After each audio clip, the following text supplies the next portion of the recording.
Convido você a se colocar em pé para lermos juntos o texto bíblico de Romanos 1, versículos de 1 a 4. Eu, Paulo, servo de Jesus Cristo, chamado para ser apóstolo e enviado para anunciar as boas novas de Deus, escrevo esta carta.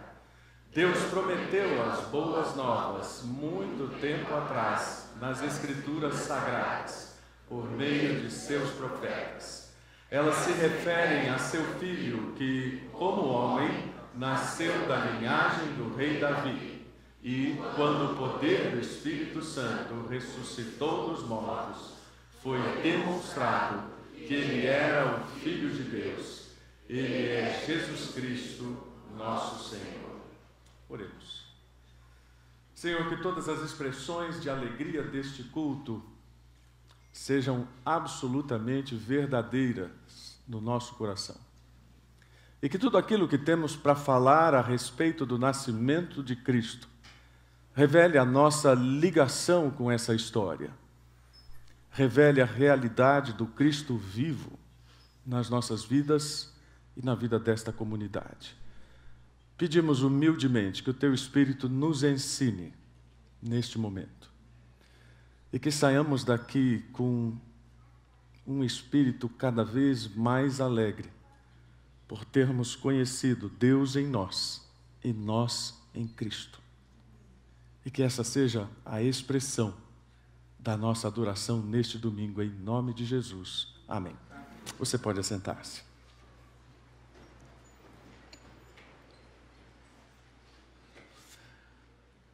Você pode achar que eu vou falar alguma heresia aqui, mas eu acredito em várias conversões. Antes que você faça algum sinal da cruz aí, calma, deixa eu explicar. Eu confesso que eu me converti ao Natal não faz muito tempo. Eu falava aquilo que todos os chatos anti-Natal falam. Todo ano a mesma coisa, todo ano essas mesmas músicas, isso é hipocrisia, onde já se viu, nem essa data, a história não é desse jeito. E impressionante como os chatos conseguem arrumar tantos obstáculos para não comemorar o Natal. E eu confesso a você que a minha conversão se deu quando eu me tornei pastor e eu comecei a ver como o Natal é uma oportunidade fantástica para falar das boas novas de Deus. Ah, mas as pessoas estão nos shoppings, e lá vem o pessoal chato de novo. Eu não sou Espírito Santo. É o Espírito Santo quem toca nas pessoas. Compete a nós fazermos de tudo para sermos instrumentos disso. Então, tudo que a gente puder fazer, enfeita, faz cantata, faz musical, faz peça de criança, convida os vizinhos em casa para cantar, faz enfeita que nem a casa do João e da Yara, né? Para que, de repente, as pessoas olhem para aquilo e busquem alguns nexos, algumas conexões. Porque a importância dessa data está exatamente nisso, na possibilidade de nós construirmos nexos. E nexos históricos. O primeiro nexo histórico é a importância do nascimento de Cristo. Não pode haver dúvida na cristandade a respeito dessa importância. Não pode haver dúvida que Deus vem falando através de atos históricos. Um teólogo disse que a objetividade dos atos históricos de Deus é que são o foco da sua atenção. Diferentemente da mente pagã, onde a individualidade, as emoções, as experiências pessoais é que tem o foco, nós não. Nós estamos centrados num Deus que se revelou historicamente, que continua falando historicamente, que trouxe Jesus no clímax da sua revelação. E é uma pena quando os próprios cristãos depreciam a importância histórica do nascimento de Cristo. Ah, mas não foi 25 de novembro. Ah, não, chato não, de novo. Nós estamos aqui discutindo uma data. É óbvio que não foi 25 de dezembro. Tanto quanto é óbvio que a importância dessa revelação muda a história da humanidade, não apenas no calendário. Mas há um segundo nexo importante também. Esse de cunho mais pessoal. É estabelecer a nossa ligação com essa história, que é contada sempre do mesmo jeito. Porque aí não se trata de olhar para os manuais de história, mas se trata de olhar para a nossa vida e pensar qual é a minha ligação com essa história, como é que essa história muda a minha vida. Como é que o ACDC se estabelece no meu coração por causa da compreensão dessa revelação. Os historiadores dizem que o objeto da história é o homem, então nada mais lógico que nós nos tornemos absolutamente conexos e ligados a essa história por uma história pessoal, por uma experiência individual. Ou então, o que nos resta? Sermos vítimas do inimigo das nossas almas, cuja principal tarefa é desconectar pessoas. E sabe como o diabo tem feito isso? Primeiro, desconectando pessoas da sua própria história. Esse negócio de história é tão importante, esse negócio de conexão é tão mais importante. Quando o inimigo quer destruir uma família, ele desconecta um marido. Já viu isso, desconectar marido? O sujeito passa a ficar aéreo em casa. Bom dia, boa tarde, chega tarde, sai cedo. Não tem mais vínculo com as famílias, foi desconectado. Quando Deus quer destruir uma família, Ele desconecta um filho. Ele o afunda nas drogas, na alienação da tecnologia, na despersonalização das suas atitudes. Quando Deus quer conectar uma pessoa, Ele liga essa pessoa a essa história da sua existência. Então precisamos ter muito cuidado para perceber que não estejamos sendo desconectados daquilo que é prioritário para Deus. Porque, na verdade, o grande objetivo do inimigo está postulado de várias formas, em várias filosofias à nossa volta, inclusive do ateísmo. Uma das grandes queixas do ateísmo é que eles não são a negação de uma crença. E agora tem os chatos ateístas também, com todo respeito, se houver algum aqui. Mas os chatos ateístas são aqueles que reclamam até mesmo das palavras que se referem a eles. Por exemplo, descrença. Eles ficam bravos com essa palavra. Como assim?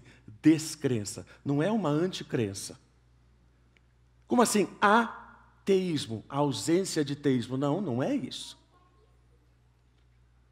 Os ateístas querem se estabelecer como uma afirmação e não uma negação.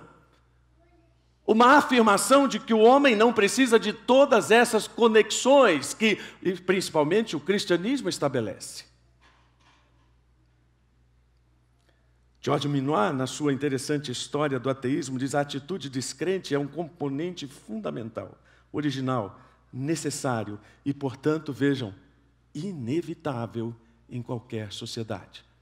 Ele diz mais: a proposta do ateísmo é uma afirmação, a afirmação da solidão do homem no universo, geradora de orgulho e angústia, sozinho diante de seu enigma. O homem ateu nega a existência de um ser sobrenatural que intervenha em sua vida. Esse é um homem desconectado. Nós estamos aqui celebrando exatamente o contrário. Nós estamos celebrando o Deus que intervém e estamos fazendo disso uma expressão de culto. E precisamos entender que aquilo que Paulo escreveu aos romanos, escreveu pensando que estava fazendo isso para o lugar onde haveria maior possibilidade de difusão daquilo que ele estava ensinando. E Paulo faz então um dos seus maiores tratados doutrinários para mostrar que essa história de Jesus é digna de ser lida e comida como um pão diário. Aliás, foi o que Martinho Lutero falou em relação a Romanos. Ele disse: Romanos é uma carta digna de que todo cristão se ocupe com ela como pão diário. Mas a gente sabe que não é assim, não é verdade? Eu não vou fazer você aqui ficar constrangido e perguntar quantas vezes você leu a Bíblia essa semana, ou quantas vezes você leu a carta de Romanos especificamente. Mesmo porque a nossa preocupação aqui não é essa, mas a nossa preocupação, essa sim, legítima e especificamente para esta data é: quantas vezes você tem ouvido o Evangelho sem que o Evangelho chegue ao seu coração?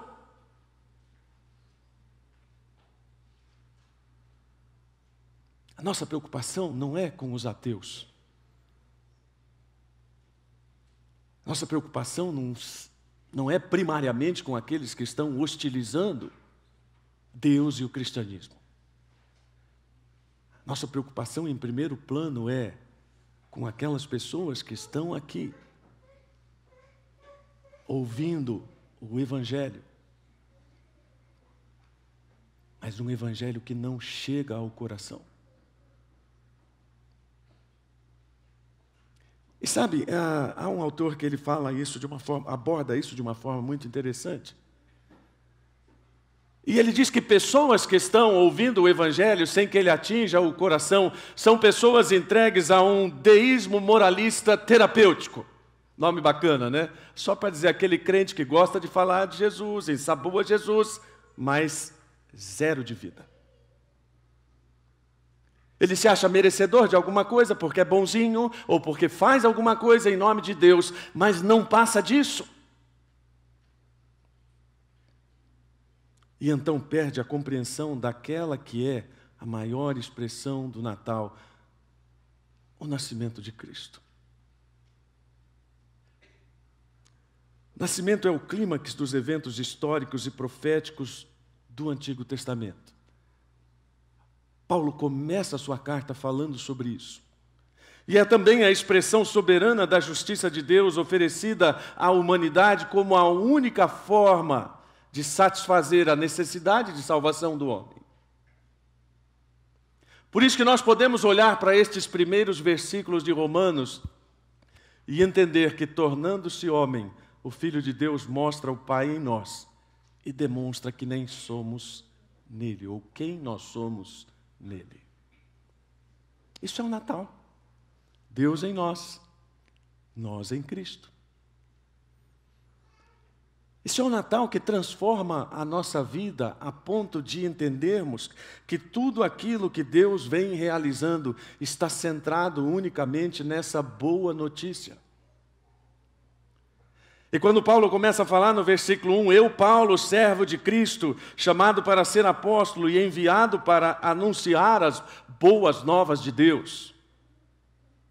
Ele está se colocando como uma espécie de paradigma da efetividade dessa boa nova e dizendo, eu próprio sou um servo desse Deus. Mas não um servo, eu tenho visto vários teólogos traduzindo essa palavra como escravos, e ainda que essa tradução seja totalmente correta, eu penso que a ênfase de Paulo não é propriamente na propriedade ou no serviço, mas na lealdade. Ele se coloca como esse servo leal de Deus e se equipara a outros homens que foram chamados no Velho Testamento de servos do Senhor. E ele diz, eu fui alcançado por essa boa nova que é Deus em nós, expressão relacional. Sabe por que muita gente não gosta do Natal? Porque Natal é relacionamento. E não tem como você comemorar o Natal e você fala assim, mas é porque você não viu a comemoração do Natal lá na minha casa. Não sei como é que é na sua casa. Mas cada vez que você entende a dinâmica relacional de Deus, você entende essa expressão de Deus em nós. E de como isso impacta a nossa vida e como isso tem a ver com a nossa identificação do Evangelho. Ou com o Evangelho. Em João 1,12, ou melhor, João 1,14, nós temos um dos versos que eu considero daqueles basilares no Novo Testamento. Assim a palavra se tornou ser humano, carne e osso, e habitou entre nós. Ele era cheio de graça e verdade, e vimos a sua glória, a glória do Filho único do Pai.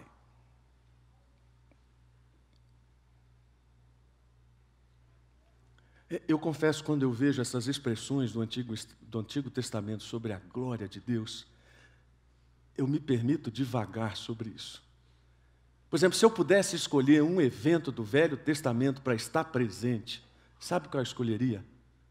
A inauguração do Templo de Salomão. Quando diz que a glória do Senhor encheu aquele lugar. Me dá um arrepio só de pensar. Porque não é a arquitetura que impressiona, não é a grandiosidade daquilo, é a percepção da presença.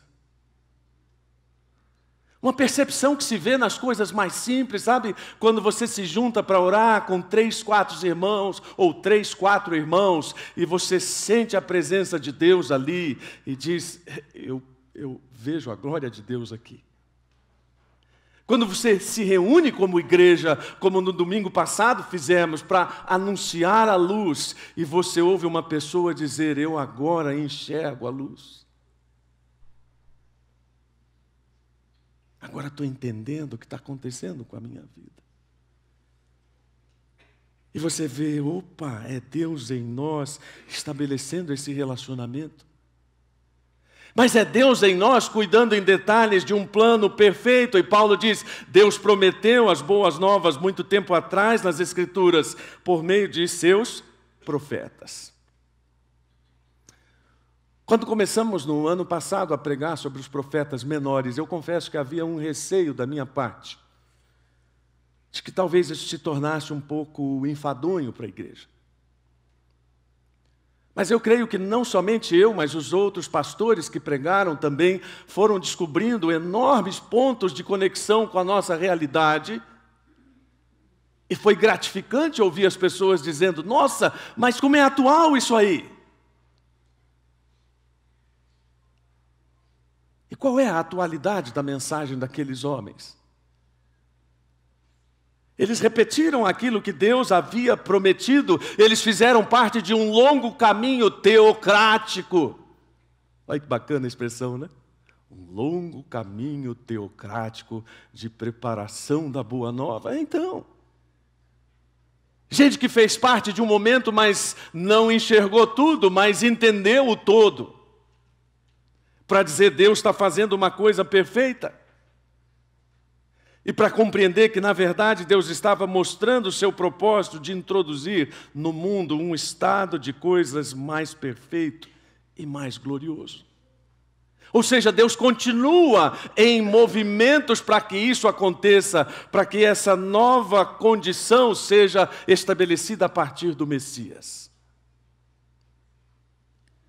Mas essa não é uma ideia que todos os crentes aplaudam. Quando a gente fala em Messias, em reino, muita gente diz, mas isso é utopia, pastor. Isso está muito distante, isso nunca acontece. A gente é tão ultrapassado. Esse debate é tão velho. No primeiro século, Justino Mártir citou o debate com um judeu chamado Trifão, e ele diz, reproduzindo a fala do Trifão, meu caro, essas e outras passagens semelhantes das Escrituras, Daniel 7, 9 a 28, etc., nos obrigam a esperar como glorioso e grande aquele que recebeu do ancião de dias, como filho do homem, o reino eterno. Em troca, esse que chamais de Cristo viveu desonrado e sem glória, a ponto de cair sobre a extrema maldição das leis de Deus, pois foi crucificado. Nossa, mas isso é atual demais. É tudo aquilo que os judeus dizem em relação a Jesus. Ele diz, ele não é o Messias, porque além de ser humilhado, não permitiu ou não impediu que o mal e o sofrimento continuassem. É o que o mundo está dizendo para nós hoje. Essa mensagem que vocês pregam, muito bonita, paz, amor, perdão, reconciliação, mas o mal e o sofrimento continuam. Aí a gente fica até meio envergonhado, quase pede desculpa por ser crente. A gente não precisa pedir desculpas. Porque a gente está vendo Deus trabalhar e a gente está enxergando isso na linha do tempo. A gente está olhando para esses homens que lidaram com essa objeção muito antes do primeiro século. E homens que tiveram a coragem de dizer, como Isaías, como são belos sobre os montes os pés do mensageiro que traz boas novas de paz e salvação, de que o Deus de Israel reina. Ou quando diz, consolem, consolem meu povo, diz o seu Deus. Tem gente querendo cantar isso no ano que vem. Fazendo um baita spoiler, né? A página belíssima do Messias de Handel, consolai meu povo. Homens que disseram isso no meio de uma desolação enorme. O próprio apóstolo Paulo se vale dessas citações todas. Em Romanos 15, Romanos 10, versículos de 15 a 16, ele reproduz as palavras de Isaías. E depois outros homens, escrevendo já para a igreja primitiva, fazem esse anúncio, dando uma enorme ênfase à grandeza. Querem ver? Atos 17:30, no passado Deus não levou em conta a ignorância das pessoas acerca dessas coisas, mas agora Ele ordena que todos em todo lugar se arrependam. Quando eu leio passagens assim, eu fico imaginando episódios que reúnam a humanidade como um todo. É muito mais do que We Are the World, é que eu brinquei com o coro. Tinha uma música da cantata que eu brincava com o pessoal, né? Aquele glória, gente, vamos lá, no melhor clima, We Are the World. É muito mais que isso. Talvez aquilo que mais se aproxima pelo que nós vemos no cinema, já que nunca passamos por essa experiência, é o término de uma guerra. Então eu fico imaginando a alegria desses eventos planetários e eu coloco esses textos nessa mesma dimensão. Eu ouço o texto de Atos como se fosse dito num clima de fim de guerra, daquela alegria, daquela vibração. Eu ouço Paulo falando em Efésios capítulo 3, versículo 7, e dizendo, é este o segredo revelado. Tanto gentios como judeus que creem nas boas novas participam igualmente das riquezas herdadas pelos filhos de Deus. É Paulo pegando o microfone, dizendo bem alto, o segredo revelado agora não é mais segredo, foi revelado. A salvação é anunciada para o mundo todo. Ou em Tito, quando Paulo também diz, e agora no devido tempo ele revelou essa mensagem que anunciamos a todos, por ordem de Deus, nosso Salvador, fui encarregado de realizar esse trabalho em favor dele. Ou seja, nós temos uma ligação com essa história que nos faz vibrar com o anúncio dela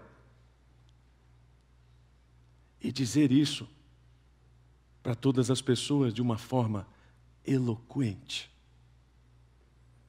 Estou encarregado de anunciar isso. Pregando, cantando, vivendo, porque essa é a promoção da esperança. Deus em nós é a mensagem de esperança que foi proclamada no meio de situações tão difíceis. Um dos livros difíceis de ler da Bíblia que eu penso, não porque ele é de difícil compreensão, mas o cenário é Lamentações de Jeremias. É triste ler Lamentações, por isso se chama Lamentações. E lá no meio tem um texto que você já deve ter até usado para seu próprio conforto. Quero trazer à memória aquilo que me traz esperança. Porque o Evangelho é isso. É trazer esperança às pessoas, não é resolver o problema do mal de imediato. Não é aliviar todo o sofrimento de imediato, mas é dizer às pessoas, há uma esperança em Cristo que é sobrenatural, que você não pode compreender de forma lógica, embora haja uma lógica nela, e que ela continua sendo anunciada. E para que não houvesse dúvida, todos esses homens que falaram, Ezequiel que mencionou como Jesus, como Davi, o rei pastor, Daniel que o fez chamando de Messias o príncipe, ou Miqueias que o citou como juiz de Israel, foram homens que deram detalhes sobre isso. Sobre a natureza divina e humana de Cristo, sobre a sua descendência, o tempo de sua aparição, o local de seu nascimento, a virgindade da sua mãe e uma lista enorme de especificações a respeito do Messias, para que não houvesse dúvida de que esta era a mensagem de esperança. Enquanto os outros povos caíam e sucumbiam, o povo de Israel tinha mensagem de esperança. Você fala, pastor, mas não resolve muito, né? Resolve. Resolve porque o primeiro benefício da esperança se estabelece no nosso coração quando nós entendemos essa mensagem. E aí então entendemos que Deus em nós é também o Filho, e Paulo diz no versículo 3, essa mensagem se refere ao Filho, ou seja, tudo aquilo que eu falei, eu estou falando a respeito de Cristo. E tudo aquilo que eu estou falando e que ele vem fazer diz respeito a perdão de pecados, diz respeito a algo que nenhuma pessoa pode fazer, senão essa que foi narrada na Bíblia. Tudo isso para nos trazer ao nível da experiência pessoal. A ênfase de Paulo é sempre essa. E lá em Filipenses ele diz, eu quero conhecer a Cristo e experimentar o grande poder que o ressuscitou. Eu quero sofrer com Ele. Essa parte não quero ler não. Como é que é? Quero sofrer com Ele. Não dá para pular essa parte? Participando de sua morte para, de alguma forma, alcançar a ressurreição dos mortos. Olha só. Toda essa questão de nexo, de mensagem, de Romanos, se estabelece para chegar num ponto crucial, até mesmo naquele seu inimigo secreto de Natal. É a expressão da vivência de Cristo na minha vida? Ou é só mais uma brincadeira de Natal? Vocês estão rindo o quê? Tem gente que vai embora para casa contrariada porque foi roubada no seu presente. Mesmo que a regra tenha sido lida quase com a solenidade de uma Constituição Nacional. E o sujeito vai para casa bravo. E se for festa de crente, pior ainda. Para terminar, Paulo diz, quando o poder do Espírito Santo ressuscitou dos mortos, foi demonstrado que ele era o Filho de Deus. Ele é Jesus Cristo, nosso Senhor. Nós em Cristo. A maior expressão de Deus em nós, humanamente falando, individualmente falando, é eu em Cristo. Nós em Cristo. Entendendo que isso é uma ação restauradora. E esse é o grande projeto de Deus para a humanidade. A grande boa nova é Deus está restaurando todas as coisas. E mais do que isso, Deus está fazendo da humanidade uma nova unidade em Cristo. Não é a primeira vez que eu cito essa frase aqui. Mas é só para lembrar, nós somos uma comunidade. E então, uma das maiores expressões de nós em Cristo é essa comunidade, essa mesma, ou essa mesma que você põe tanto defeito, né? Só tem gente hipócrita lá. Não, não tem problema, pode vir, aceitamos mais. Só tem gente pecadora, da mesma forma, pode vir, cabe mais.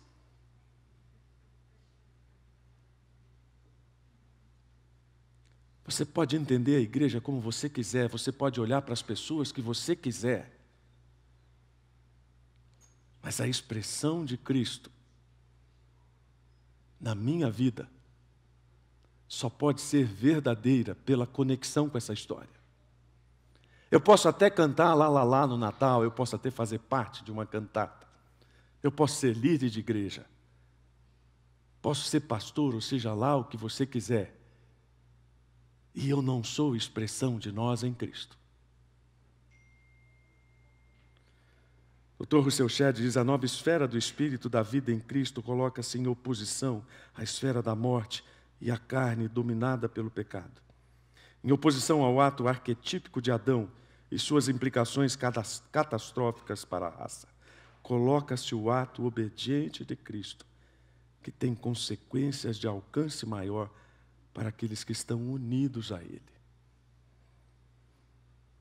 As enormes consequências de estarmos unidos a Cristo e de sermos expressão daquilo que Cristo é em nós. Sinclair Ferguson diz que o maior dever de um pastor é lembrar sempre o seu rebanho de quem ele é em Cristo.